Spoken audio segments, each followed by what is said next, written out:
The courtroom camera captured something that would break the internet and restore America's faith in justice. Karen Whitmore, a 48-year-old woman wearing designer sunglasses and clutching a pristine white cane, stumbled dramatically through Judge Judy's courtroom doors like she was auditioning for a disability awareness commercial. Her performance was almost theatrical, reaching out with exaggerated gestures, her head tilted in that way people think blind individuals hold themselves. What happened in the next 12 minutes would become the most shocking expose of courtroom fraud ever captured on television, shared over 50 million times across every social media platform imaginable. But here's what makes this story absolutely insane. Karen didn't just get caught lying. She didn't just lose her case. What Judge Judy did to expose her fraud was so brilliant, so devastatingly perfect, that it involved a four-legged lie detector that Karen never saw coming. Literally. Before we dive into this incredible takedown of the most arrogant disability faker ever caught on camera, I need you to do something for me. Tell me in the comments where you're watching from and if you've ever encountered someone faking a disability for personal gain. Hit that subscribe button right now because what you're about to witness will shock you to your core. Judge Judy doesn't just defeat this faker. She humiliates her so completely, so publicly, that Karen's face becomes the poster child for courtroom fraud across the entire internet. Trust me, the moment when Karen's lies come crashing down is the most satisfying piece of justice you'll see all year. Karen Whitmore had walked into that courtroom believing she had created the perfect scam. For 6 months, she had been playing the role of a suddenly blind woman, collecting disability payments, suing former employers, and living off the sympathy and financial settlements of people who believed her tragic story. She had practiced her blind person act for weeks, studying YouTube videos, buying the right accessories, perfecting that lost and helpless demeanor that would make people feel guilty for questioning her. She had filed a lawsuit against Barbara Chen, a hardworking small business owner who ran a family accounting firm, claiming that Barbara had fired her the moment she became disabled. Karen was demanding $125,000 in damages for disability discrimination, wrongful termination, and emotional distress. She had dollar signs in her eyes and a performance ready that she believed would fool everyone, including America's toughest television judge. Barbara Chen sat exhausted in the defendant's chair, a 52-year-old woman who had poured her life savings into building her small accounting business from nothing. She had hired Karen as a bookkeeper 8 months ago, and everything had been fine until Karen suddenly announced she was going blind from some rare medical condition that Barbara had never heard of. At first, Barbara had been sympathetic, offering accommodations and flexibility. But then strange things started happening. Co-workers reported seeing Karen driving her car in the parking lot. Security footage showed Karen navigating the office perfectly when she thought no one was watching. Karen would claim she couldn't read documents, but then Barbara caught her scrolling through her phone, clearly reading text messages without any assistance. When Barbara finally confronted Karen about the inconsistencies, Karen had threatened to sue her for discrimination. 2 weeks later, Barbara received the lawsuit papers and had spent $12,000 in legal fees defending herself against what she knew was complete fraud. Judge Judy Sheindlin had been reviewing this case file for 2 days, and every instinct she had developed over 25 years as a family court judge in Manhattan was screaming that something was very wrong. She had seen every type of scam artist, every variety of fraud, and every breed of manipulator walk through courtroom doors. But disability fraud was personal to her. Judge Judy had worked with genuinely disabled individuals throughout her career, people who faced real challenges and discrimination. The idea that someone would fake a disability for money, mocking everyone who actually lived with visual impairments, filled her with a special kind of righteous anger. She had made some phone calls. She had done some investigating.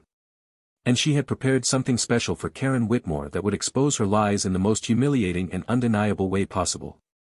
What Karen didn't know as she performed her elaborate stumbling entrance was that Judge Judy had already contacted the doctor whose name appeared on Karen's medical documents.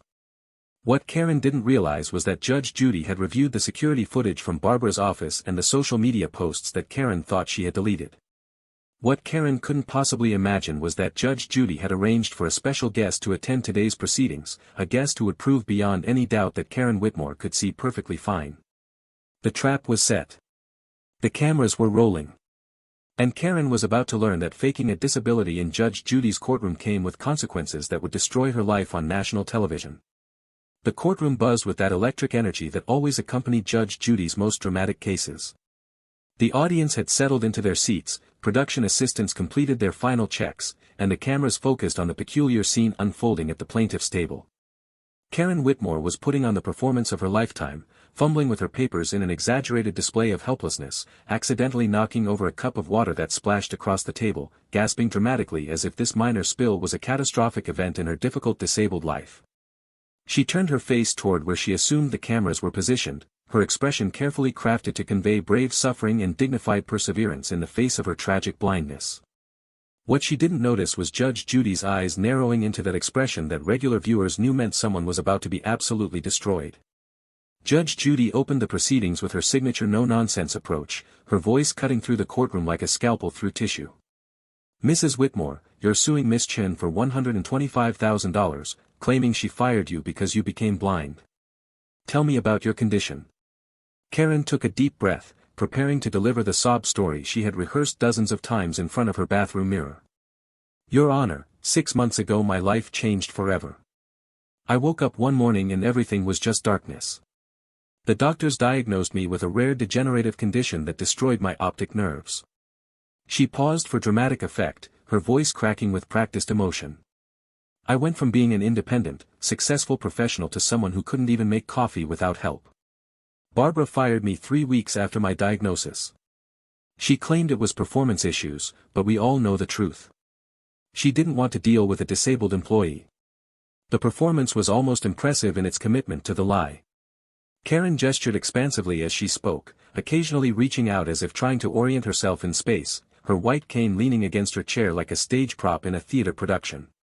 She described in vivid detail the challenges of her new disabled life, how she had to learn to navigate her apartment, how simple tasks became insurmountable obstacles, how cruel the world had become to someone who couldn't see. Several audience members looked genuinely moved by her story, and Karen could feel the sympathy radiating from the gallery. This was going exactly as planned. Judge Judy sat perfectly still during this performance, her hands folded on the bench, her expression unreadable. But anyone who knew her could see the subtle signs. The slight tension in her jaw. The way her eyes tracked every exaggerated gesture Karen made.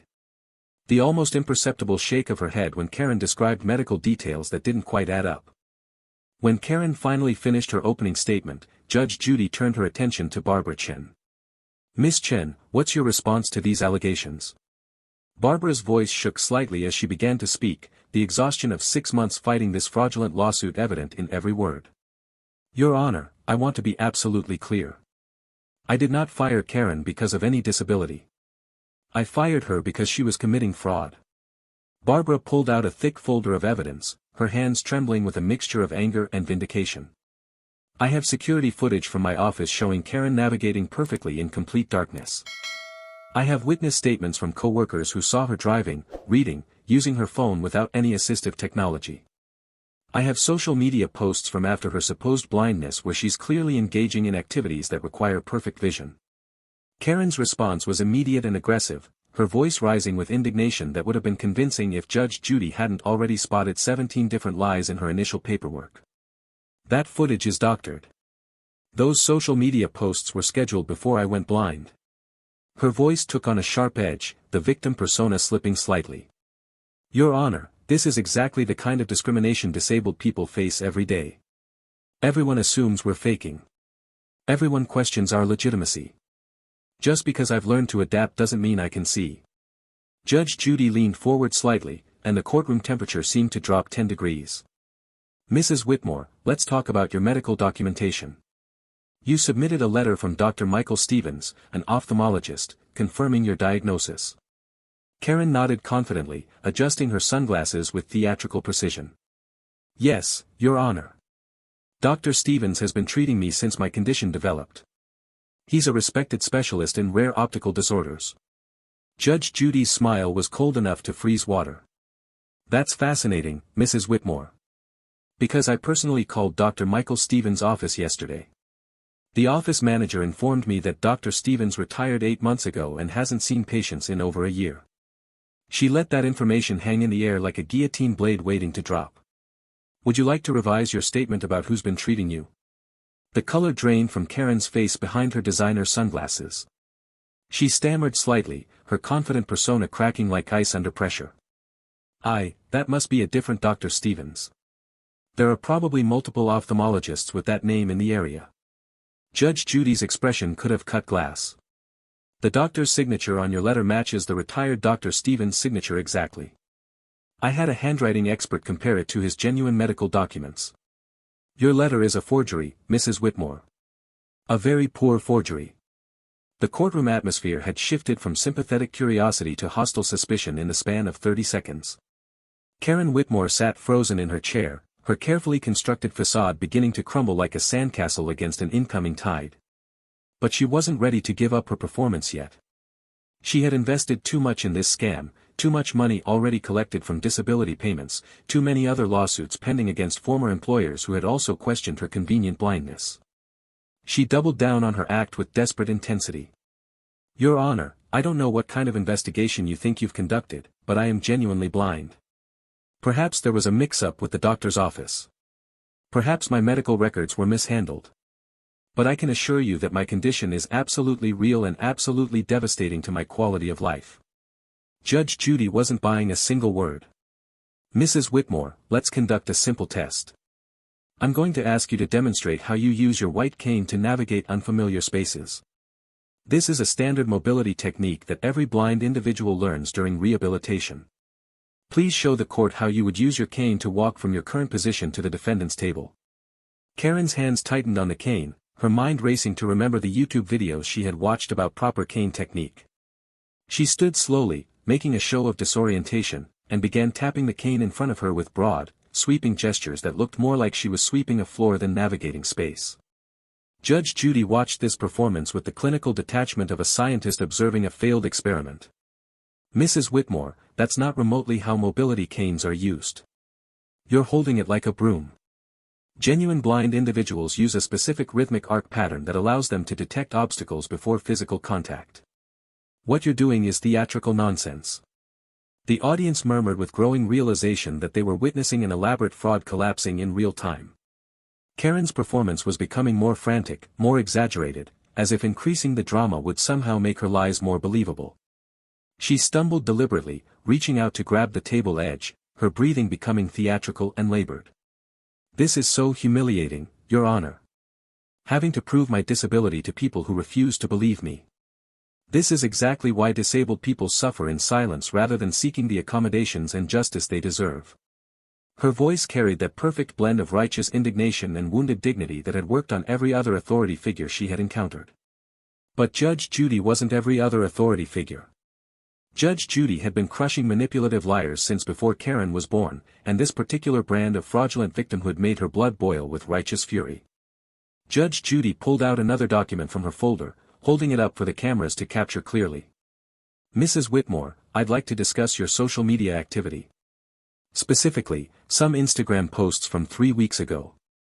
Karen's body language changed instantly, her shoulders tensing in a way that betrayed her sudden panic. I don't use social media anymore. It's too difficult without being able to see the screen.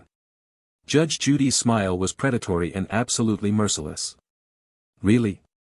Because these posts show you at a shooting range in Henderson, Nevada. The photographs clearly show you aiming a handgun at targets downrange. There are multiple shots of you hitting bullseyes at 25 yards. Tell me, Mrs. Whitmore, how does a completely blind woman aim and fire a weapon with that level of accuracy? The silence that followed was deafening. Even Karen seemed to realize that she had just been caught in an undeniable lie. Her mouth opened and closed like a fish gasping for air, her brain desperately trying to manufacture an explanation that could possibly account for photographic evidence of her perfect vision. Those photos are old. They must have been posted by mistake. My account was hacked. The excuses tumbled out in rapid succession, each one more desperate and less believable than the last. Judge Judy cut through the babbling with surgical precision. The metadata on these images shows they were taken 3 weeks ago. The geotag places you in Nevada. The timestamp matches credit card receipts from the shooting range that have your name on them. You were in Nevada 3 weeks ago, shooting targets with perfect accuracy, while simultaneously collecting disability payments in California for your supposed blindness. That's fraud, Mrs. Whitmore. That's criminal fraud.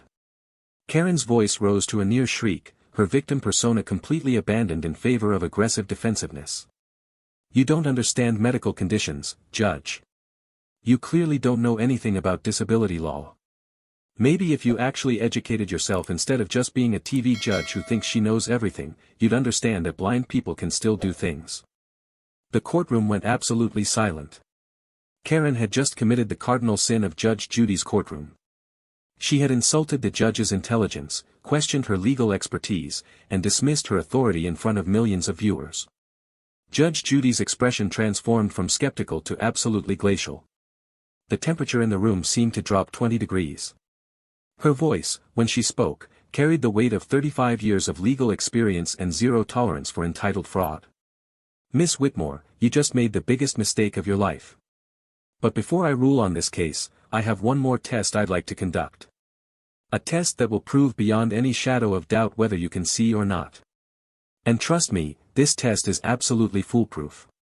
Bailiff, please bring in our special guest. The courtroom door opened, and what walked through would change everything. Through the courtroom door walked a beautiful golden retriever, her coat gleaming under the courtroom lights, her brown eyes intelligent and alert. She wore a professional service dog vest with official courthouse certification tags, and she moved with the confident grace of a dog who had been trained to the highest standards.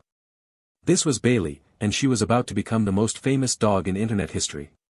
The handler walked Bailey to the front of the courtroom, and Judge Judy's expression softened slightly as she acknowledged the dog with a subtle nod. For those watching at home, Judge Judy announced, her voice carrying the authority of someone about to conduct a scientific experiment, I'd like to introduce Bailey. Bailey is a certified service dog who works with our court system. She's specifically trained to assist individuals with visual impairments in navigating courthouse environments. We use her for demonstrations and assistance when needed. Karen Whitmore's entire body language changed the instant that dog entered the courtroom. Her shoulders went rigid. Her breathing became shallow and rapid, picked up clearly by the sensitive courtroom microphones. Her head turned slightly, tracking the dog's movement across the room with precision that would be impossible for someone who was genuinely blind. She tried to maintain her performance, keeping her face tilted in that supposedly sightless manner, but her body was betraying her in 1,000 tiny ways that Judge Judy was cataloging with predatory focus. The audience sensed that something incredible was about to happen. This wasn't just another piece of evidence or another document to review. This was something unprecedented, something that would expose Karen's fraud in a way that couldn't be explained away or dismissed as a misunderstanding. Judge Judy continued with clinical precision, her voice steady and authoritative. Mrs. Whitmore, since you claim to be completely blind and unable to navigate spaces without assistance, I'm going to have Bailey help you walk from the plaintiff's table to my bench. This is a standard accommodation we provide for individuals with visual impairments during court proceedings. Bailey is trained to guide safely and effectively. Karen's voice came out higher pitched than before, carrying an edge of barely controlled panic. I don't need a dog, Your Honor.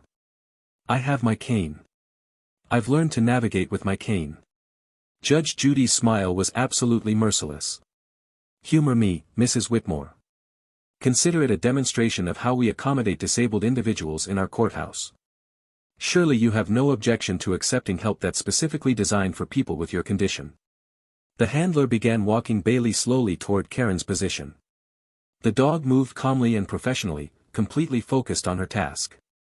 But Karen's reaction was anything but calm. Her eyes, hidden behind those designer sunglasses, were clearly tracking the dog's approach. She shifted her weight backward, away from the approaching animal. Her hands gripped the edge of the table so tightly her knuckles turned white. Judge Judy's voice cut through the tension like a blade.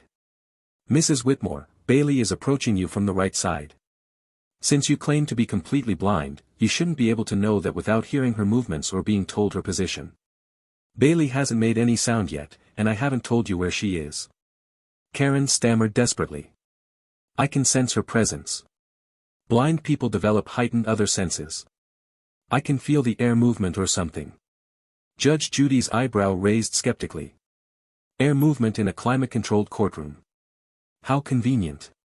Bailey reached Karen's position and sat directly in front of her, perfectly positioned in her path. The handler gave a quiet command, and Bailey remained absolutely still, a living obstacle that any genuinely blind person would need to detect through their cane or by carefully feeling forward. Judge Judy issued her next instruction with the tone of someone conducting a crucial experiment. Mrs. Whitmore, please walk toward my bench. Bailey will remain where she is. Use whatever navigation technique you normally use. Karen stood slowly, her white cane extended in front of her with theatrical caution. She began to move forward, tapping the cane in those same exaggerated sweeping motions that had already revealed her ignorance of proper technique. But then something happened that Karen couldn't control or fake her way through. As she approached the spot where Bailey sat waiting, Karen smoothly adjusted her path to walk around the dog. She didn't bump into Bailey. She didn't use her cane to detect an obstacle. She simply walked around the dog with the visual precision of someone who could see exactly where the animal was positioned. Judge Judy pounced on this moment with devastating accuracy. Mrs. Whitmore, how did you know Bailey was sitting directly in your path? You adjusted your walking direction before your cane would have detected her presence. You navigated around her with perfect spatial awareness. Karen's face flushed red behind her sunglasses. Her voice came out defensive and increasingly frantic. I heard her breathing. I sensed her. This is ridiculous. Why are you attacking me instead of focusing on the discrimination I suffered? Judge Judy's response was ice cold and absolutely final. Because you're not blind, Mrs. Whitmore. And I'm about to prove it in a way that will leave absolutely no doubt in anyone's mind. Bailiff, hand me that tennis ball from my chambers. What happened next would be replayed 50 million times across every social media platform on Earth. The bailiff retrieved a bright yellow tennis ball and handed it to Judge Judy. Karen stood frozen, her lies closing in around her like walls of a collapsing prison. Judge Judy held the bright yellow tennis ball in her hand, turning it slowly so the courtroom cameras could capture it clearly. The fluorescent lights made the ball almost glow against the dark wood of the judge's bench. Karen Whitmore stood near the center of the courtroom, her white cane clutched in one hand, her designer sunglasses still firmly in place, her entire body radiating the tension of someone who knew the trap was closing but couldn't figure out how to escape. The audience sat in complete silence, sensing that they were about to witness something extraordinary. Judge Judy's voice carried across the courtroom with perfect clarity and absolute authority. Mrs. Whitmore, I'm going to conduct one final test. A test that genuine blind individuals fail every single time because they cannot see objects moving through space. A test that will prove conclusively whether you have vision or not. Karen's voice came out strangled and panicked. Your Honor, this is unnecessary. I've already provided medical documentation. This is harassment of a disabled person. Judge Judy's smile was colder than a Montana winter. Your forged medical documentation, you mean? The documentation from a retired doctor who hasn't practiced in 8 months. That documentation. Without any warning, without any countdown or preparation, Judge Judy tossed the tennis ball directly at Karen's face. It wasn't a gentle toss. It was a firm throw with enough speed that anyone would instinctively react to protect themselves. The ball sailed through the air in a perfect arc, captured by multiple camera angles, heading straight for Karen's head. And then something happened that would destroy Karen's entire fraud in a single, undeniable moment. Karen's hands shot up with lightning-fast reflexes. Her arms moved with the precise coordination of someone with perfect vision tracking a moving object through three-dimensional space. Her fingers opened at exactly the right millisecond, and she caught the ball cleanly, firmly, with the hand-eye coordination of someone who could see perfectly. The courtroom exploded. The audience gasped in collective shock. Barbara Chen's mouth fell open in vindication. The bailiff actually stepped back in surprise.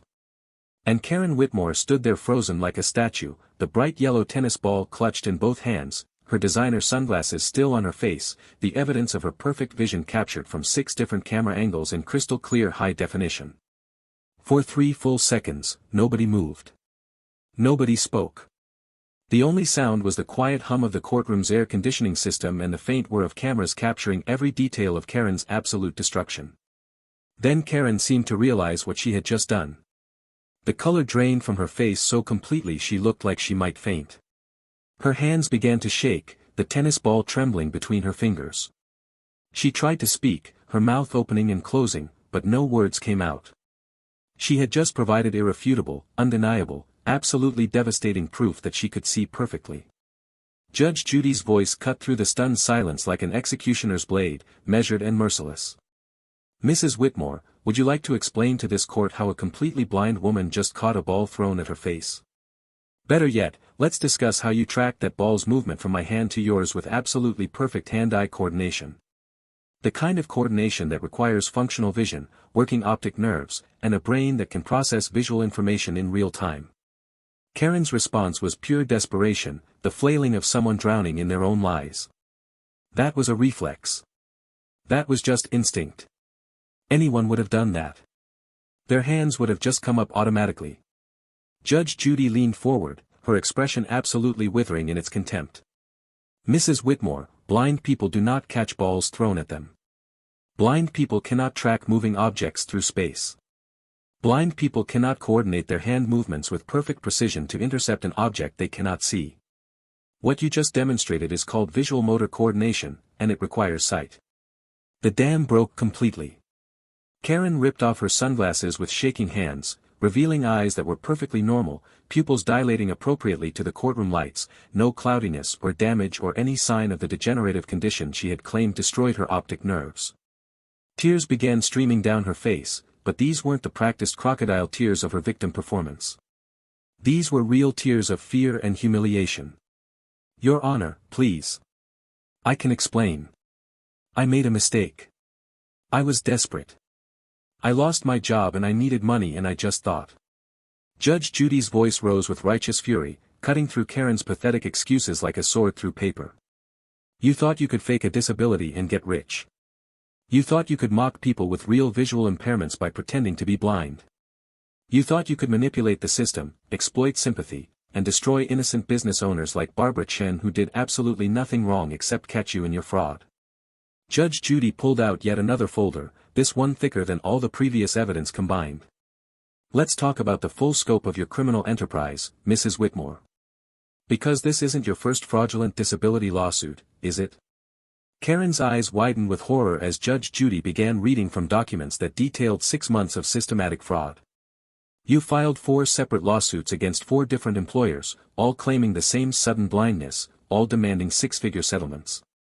You've been collecting disability payments from Social Security for 6 months, payments meant for people with genuine disabilities who actually need assistance. You've been parking in handicapped spaces with a fraudulent placard. You've been collecting accommodations and benefits while living a completely normal-sighted life. Judge Judy's voice grew harder with each revelation. The total amount you've stolen through this scam is approximately $87,000. That's not civil fraud, Mrs. Whitmore. That's criminal fraud. That's theft. That's a conspiracy.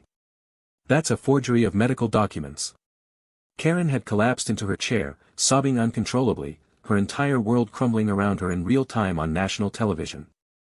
Everything she had built through months of lies was being destroyed in minutes. Her bank accounts would be frozen. Her disability payments would be revoked. She would face criminal charges that could send her to prison for years. And worst of all, her face, her name, and her humiliating exposure would be shared millions of times across the internet, making her the most hated fraud in America. Judge Judy delivered her ruling with the finality of a guillotine blade. Mrs. Whitmore, judgment for the defendant. Your case is dismissed with prejudice. You will pay Barbara Chen $5,000 for her legal fees and the time she wasted defending herself against your fraudulent lawsuit. Furthermore, I am ordering the bailiff to contact the district attorney's office immediately. You will be facing criminal charges for disability fraud, insurance fraud, forgery, and perjury. The consequences came swiftly and mercilessly. Within hours of the episode airing, the clip of Karen catching the tennis ball went viral across every social media platform. 50 million views. 100 million views. The numbers kept climbing as people shared the moment of perfect justice, the undeniable exposure of an arrogant fraud. The hashtags trended worldwide. Fake blind Karen. Bailey the hero. Judge Judy justice. Disability rights advocates praised Judge Judy for exposing fraud that hurt people with genuine disabilities. Real blind individuals shared their outrage at Karen's mockery of their daily challenges. The district attorney filed 17 counts of fraud against Karen Whitmore. She faced up to 10 years in prison and mandatory restitution of every dollar she had fraudulently collected. Her other pending lawsuits collapsed immediately as her fraud became public knowledge. Barbara Chen's business recovered and thrived, and she became an advocate for small business owners facing frivolous lawsuits. Bailey the Golden Retriever became an internet sensation, with fan accounts and appreciation posts flooding social media. Judge Judy received thousands of messages thanking her for the most satisfying moment of courtroom justice ever captured on television. Karen Whitmore ultimately pleaded guilty to multiple fraud charges and was sentenced to 3 years in prison plus full restitution. Her mugshot became a cautionary tale shared in ethics classes and fraud prevention seminars. She lost everything because she thought she could fake a disability for profit and got away with it. But she forgot one crucial thing. Judge Judy doesn't play games with frauds who mock people with real disabilities. This story proves something that every entitled scammer needs to understand. You cannot fake your way through life and expect to avoid consequences forever. Karen thought she was clever. She thought her performance was good enough to fool everyone. She thought the system was too broken to catch her. But she was wrong about all of it. Real justice requires people like Judge Judy who refuse to let fraud succeed, who investigate thoroughly, who care more about truth than sympathy. And sometimes justice comes with 4 legs, a wagging tail, and the ability to expose lies that humans tried to hide. Faking a disability isn't just fraud. It's an insult to every person who actually lives with real challenges every single day. It's theft from systems designed to help people who genuinely need support. It's a mockery of human suffering for personal profit. If this story of the most satisfying courtroom exposure ever captured on camera restored your faith in justice, you need to smash that like button right now. Seriously, hit it so hard your phone screen cracks. Comment justice served if you think Karen got exactly what she deserved for faking blindness. Tell me in the comments what you think should happen to people who fake disabilities for money. Should the sentences be even harsher? Should they face public shaming like Karen did? I want to hear your thoughts. And listen, you absolutely must subscribe and hit that notification bell because we're bringing you more cases of entitled frauds getting destroyed by the justice system. Next time, we're covering a Karen who tried to fake a service dog and got exposed in the most embarrassing way possible at an airport. Trust me, it's even more satisfying than watching this tennis ball catch destroy someone's entire criminal enterprise. Remember this lesson. Karma isn't just real. Karma has perfect timing, works for Judge Judy, and sometimes comes in the form of a golden retriever and a tennis ball. Don't be a Karen. Don't fake disabilities. Don't commit fraud. Because eventually, you'll face someone like Judge Judy who actually cares about truth and justice, and your lies will come crashing down in the most public and humiliating way imaginable. This has been the story of how Bailey the dog became a hero and Karen the fraud became a cautionary tale. Share this video with everyone who needs to see what happens when arrogance meets accountability. Justice isn't just served. It's served with a side of viral humiliation that lasts forever.